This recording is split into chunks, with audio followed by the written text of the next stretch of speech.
This is the Civivi Perfrico, and it might just be one of the best daggers under $100 that I've ever used. And you may be saying, well, why are you pulling a Dr. Evil and air quoting terms like dagger? Well, the reason is that traditionally the term dagger is attributed to double-edged knife designs. This has a single edge, allowing it to be shipped, transported, carried, and used in a lot of jurisdictions that have tight restrictions on true daggers, and potentially giving you a lot more versatility in some categories for utility. But it obviously leans into the piercing capability.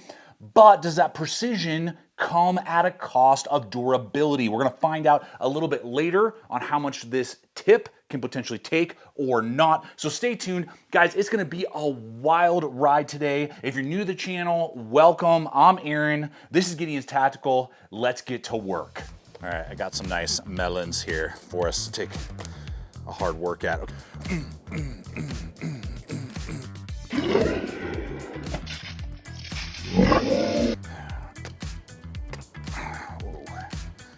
Dang. Look at that. That's just 2 swings.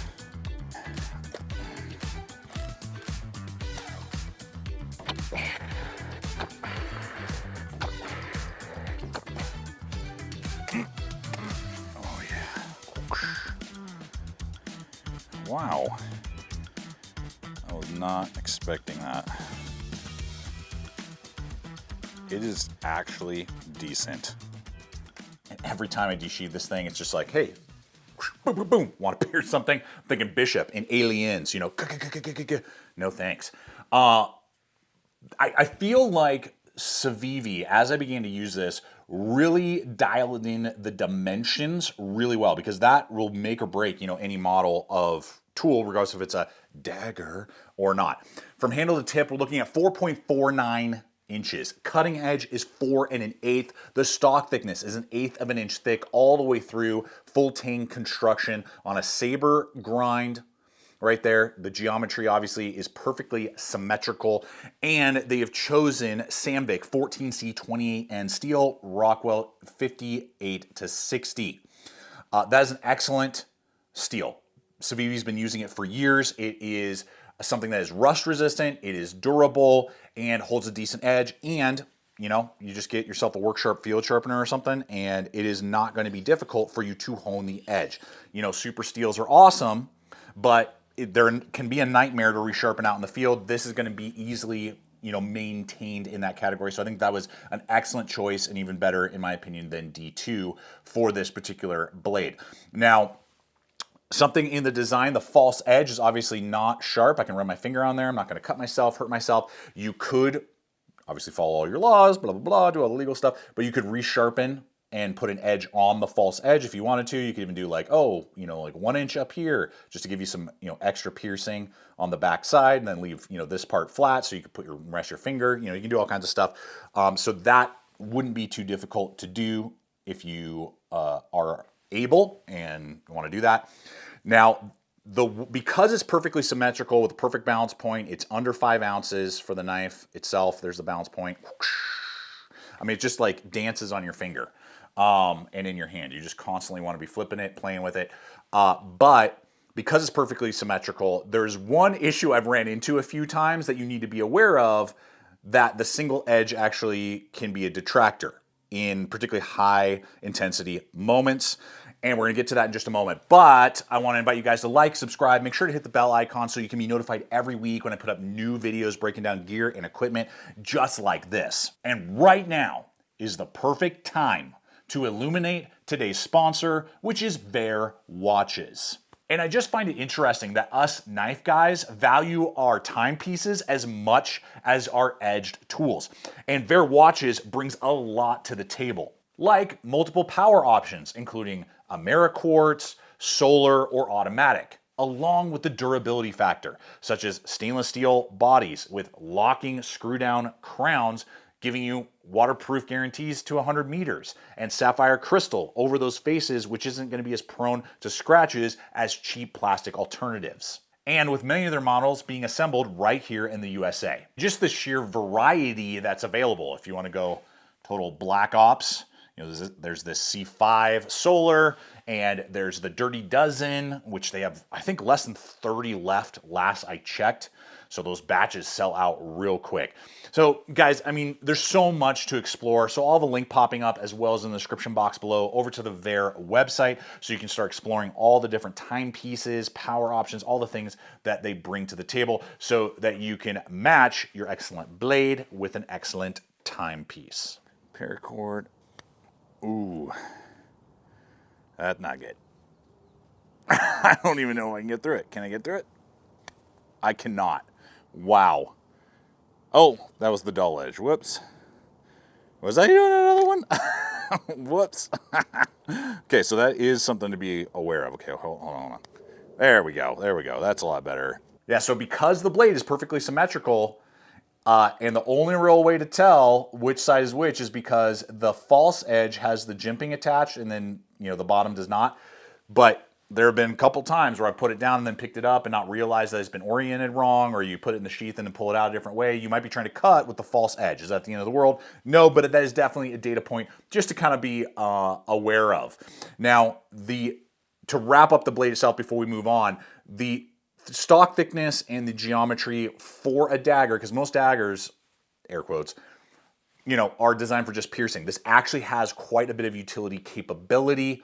So it definitely provides more usability than just defensive roles. So I do appreciate that. Now, as we go to the handles themselves, you get G10 handle scales. They have several color combinations, high vis, low vis.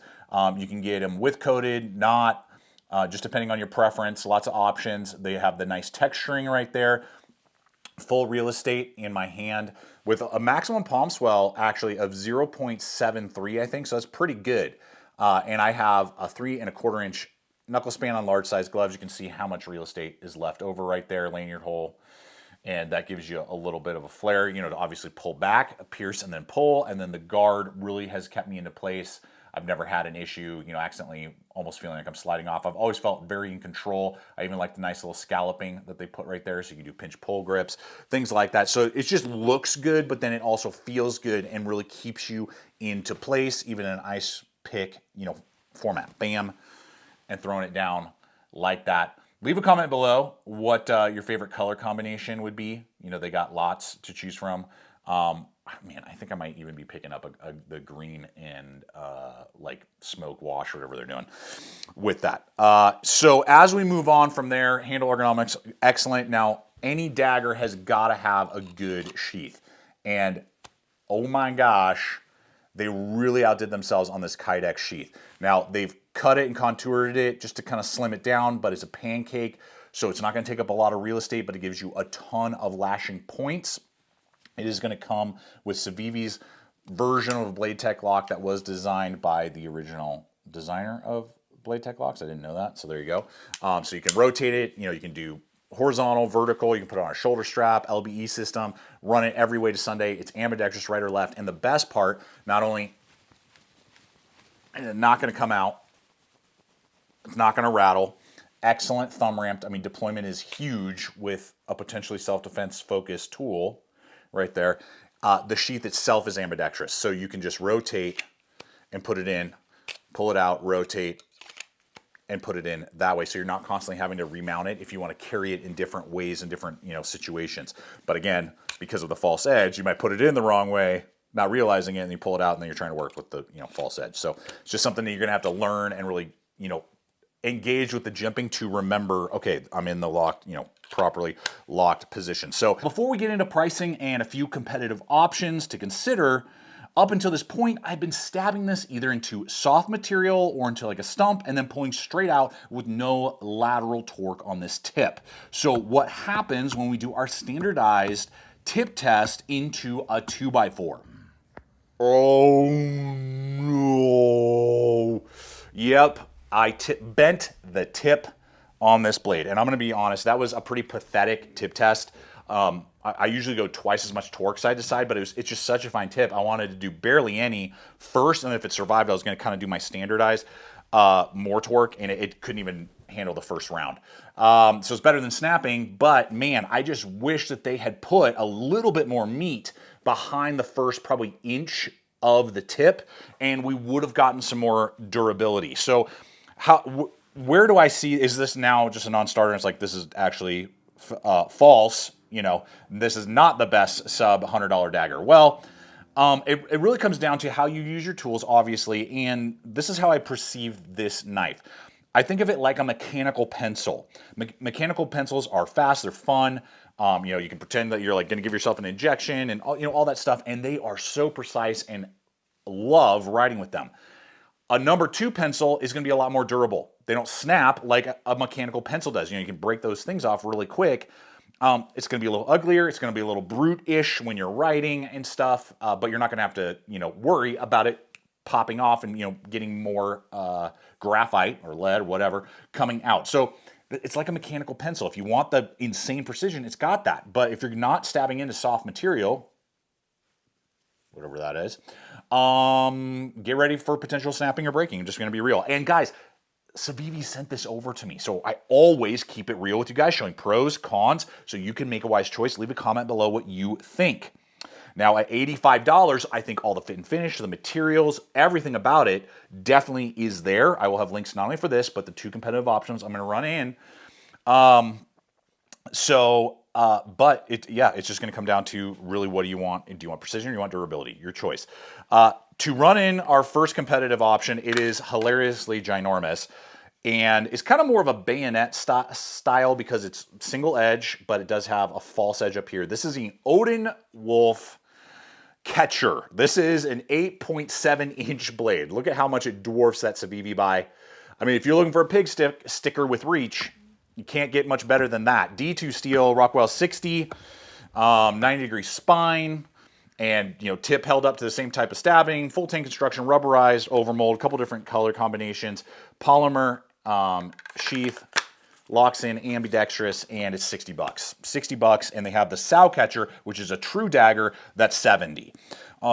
So, I mean, it's not as fast, it's not as concealable, it's not as quick in the hand, but if you just want to have like insane piercing capability and tons of reach and more durability, that is a phenomenal option.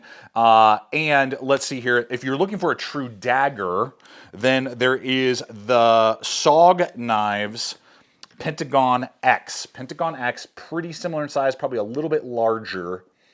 And this is S35VN. I believe Taiwan is the OEM on this, but this is a double edge. Now, you could potentially like dull the crap out of this on one side if you needed to for legal reasons, whatever it may be. But this is going to have a much thicker tip, but still give you excellent piercing capabilities. And it has, you know, insane polymer sheath, stuff like that. SOG on their more premium stuff always does good with their sheaths, locks you in. And I've seen some of these going for under $150. Depends on who, what, when, where, why. So I'll have that linked as well for you guys to consider, and that's a true dagger that will have a more durable tip. So ultimately, guys, this Civivi has so much potential, still very capable if you know its limitations, but it may be a non-starter for you. Can't wait to see your guys' thoughts on this tool and whether or not it makes sense for you. Appreciate you guys hanging with me today. Hope it's been fun, entertaining, but also giving you the limits and the capabilities of this tool for you. Check out the other videos, subscribe if you haven't. Until next time, always remember to stay equipped, stay prepared, and I'll see you out there.